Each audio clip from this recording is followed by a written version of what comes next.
হাই everyone, আজি আৰু এটা বেংক এক্সামৰ ভিডিঅ' লৈ আহিছোঁ য'ত আমি কথা পাতিম আজি পিঅ' ভাৰ্চেছ ক্লাৰ্ক।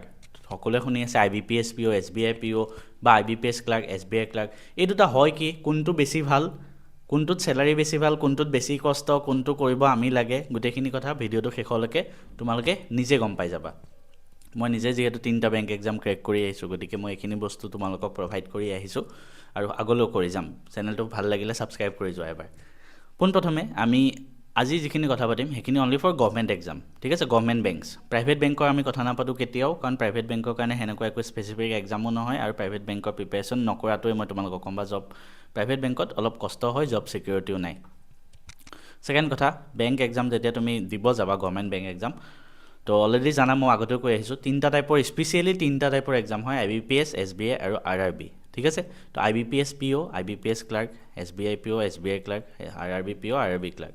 এতিয়া কথাটো হ'ল, যেতিয়া তুমি PO মানে কি, প্ৰবেজনাৰী অফিচাৰ, ক্লাৰ্ক মানে ধৰা গ্ৰেড 3 জব, ঠিক আছে।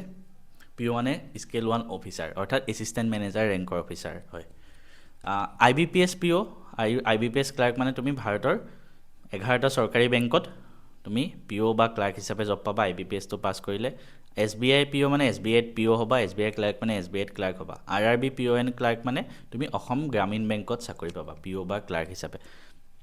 এতিয়া আমি ইমানখিনি ডিটেইলছ অলৰেডি মই দি থৈছোঁ, ডিটেইলছ বেলেগকৈ। আজি আমি PO আৰু ক্লাৰ্কৰ বিষয়ে লাইভটো কথা পাতিম। ফাৰ্ষ্ট কথা যে এক্সাম পেটাৰ্ণটো কেনেকুৱা হয়, ঠিক আছে, সেইটো আমি ফাৰ্ষ্ট জানিব লাগিব। চোৱা, PO এক্সামকেইটাত কি হয়, প্ৰিলিমছ, মেইনছ, ইণ্টাৰভিউ, গোটেইকেইটা PO এক্সামতে, ঠিক আছে। IBPS SBI RRB POত প্ৰিলিমছ, মেইনছ, ইণ্টাৰভিউ, ঠিক আছে। বাট ক্লাৰ্ক এক্সামত কি হয়, অনলি প্ৰিলিমছ এণ্ড মেইনছ।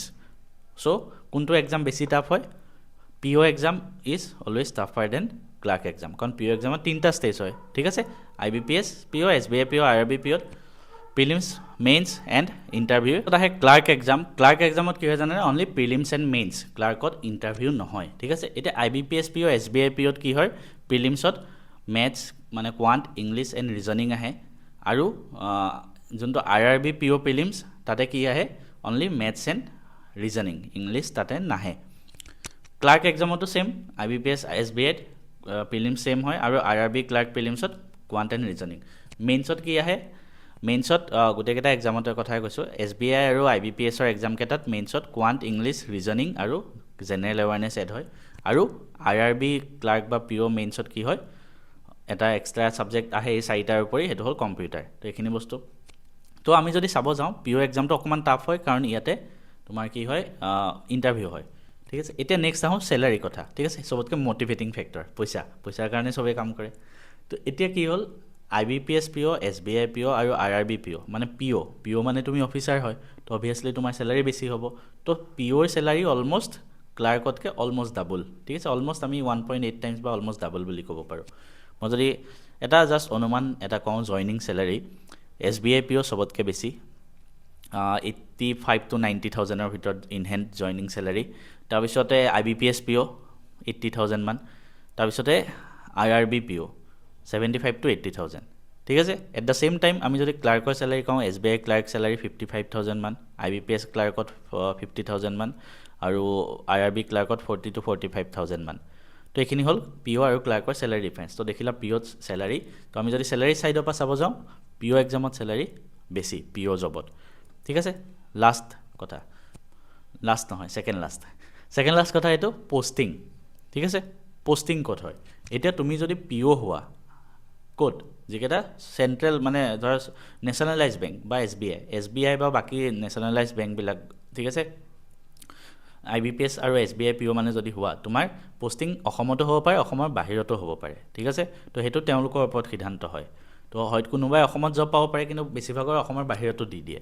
তো সেই ক্ষেত্ৰত তোমাৰ চান্স থাকে, PO হ'লে তুমি অসমৰ বাহিৰত যাব লাগিবও পাৰে। কিন্তু RRB PO এটা ভাল, অসম গ্ৰামীণ বেংকত যদি PO হোৱা অসমতে থাকিব পাৰিবা, কাৰণ অসম গ্ৰামীণ বেংক ইয়াতে আছে। তো PO এক্সামত যদি অসমত থাকিব লাগে, দেন RRB PO চুজ কৰিব পাৰা। অকণমান চেলাৰীটো বাকীকেইটাত POতকৈ 5-6 হাজাৰ বা 10 হাজাৰ কম হয়, কিন্তু অসমত থাকিব পাৰিবা। এট দ্য ছেইম টাইম আমি যদি ক্লাৰ্কটো চাব যাওঁ, তুমি যি বেংকতে ক্লাৰ্ক নোহোৱা, সদায় অসমতেই থাকিব পাৰিবা, ঠিক আছে। মানে তুমি IBPS ক্লাৰ্ক হোৱা, SBI ক্লাৰ্ক হোৱা বা RRB ক্লাৰ্ক, চবতে তুমি অসমতে থাকিব পাৰিবা। তো আমি যদি পষ্টিঙৰ ছাইডৰ পৰা চাব যাওঁ, যোনে হোম পষ্টিং বিচাৰে, ক্লাৰ্ক এক্সাম বেছি আগত আছে পিঅ'তকৈ, কাৰণ ক্লাৰ্কত তুমি সদায় অসমত থাকিব পাৰিবা, ঠিক আছে। আৰু লাষ্ট আটাইতকৈ মষ্ট ইম্পৰ্টেণ্ট যদি চাওঁ ৱৰ্ক প্ৰেছাৰ ক'ত হ'ব? অভিয়াছলি পিঅ'ত ৱৰ্ক প্ৰেছাৰ বেছি হ'ব, কাৰণ তোমাক চেলাৰী বেছি দি ৰাখিছে ন, তো এনি চেলাৰী দিব নেকি? তো অলমষ্ট ডাবল যিমান চেলাৰী, তো অলমষ্ট ডাবল তোমাৰ কামো হ'ব, কষ্টও হ'ব, ঠিক আছে। মানে এটা উদাহৰণ দিছোঁ, ক্লাৰ্ক তুমি যি বেংকতে তুমি ক্লাৰ্ক নোহোৱা, সদায় 5টা বজা বা 5:30 বজাৰ ভিতৰত ঘৰলৈ আহিব পাৰা। কিন্তু যদি এট দ্য ছেইম টাইম তুমি পিঅ' হোৱা যিকোনো বেংকত, তুমি হয় তোমাৰ ইন টাইমিং থাকে, আউট টাইমিং কেতিয়াবা তোমাৰ 7টাও বাজিব পাৰে, কেতিয়াবা 8টাও বাজিব পাৰে, মাৰ্চ এণ্ডিঙৰ টাইমত কেতিয়াবা ৰাতি সদায় দেৰিও হ'ব পাৰে। তো সেইটো ব্ৰাঞ্চ টু ব্ৰাঞ্চ ডিপেণ্ড কৰে, সৰু ব্ৰাঞ্চ হ'লে ওলাব পাৰিবা, কিন্তু মেক্সিমাম কেছত মই যিমান পিঅ' দেখিছোঁ SBI পিঅ'ত চবতকৈ বেছি কষ্ট হয়, কাৰণ SBI পিঅ'তে চবতকৈ চেলাৰী বেছি। তো সেই হিচাপত তুমি চাবা। এট দ্য ছেইম টাইম ক্লাৰ্কত অকণমান ৰেছপনচিবিলিটিও কম থাকে, তোমাৰ হাতত ৰিস্কো কম থাকে, আৰু তুমি সন্ধিয়া 5টাৰ পৰা 5:30 বজাত ঘৰ আহিব পাৰা, তাৰপিছত তোমাক কোনো নৰখায় তাতে, ঠিক আছে। তো আমি যদি ৱৰ্ক প্ৰেছাৰৰ ছাইডৰ পৰা চাব যাওঁ, ক্লাৰ্কটো বেছি বেটাৰ এজ কম্পেয়াৰ টু পিঅ'। তো অভাৰঅল মই ফাইনেল এটা যদি কৈ দিওঁ, পিঅ' এক্সামটো অলপ টাফ হয়, আৰু কিন্তু পিঅ' এক্সামত কি হয়, চেলাৰী বহুত বেছি হয়। এট দ্য ছেইম টাইম কাৰোবাক যদি আৰামৰ জিন্দগী লাগে, পইচা ইমান মেটাৰ নকৰে, দেন ক্লাৰ্কত যাব পাৰে, কাৰণ ক্লাৰ্কত হ'লে অসমতে থাকিব পাৰিব, আৰু ইমান বেছি কষ্টও নহয় এট দ্য ছেইম টাইম, ঠিক আছে।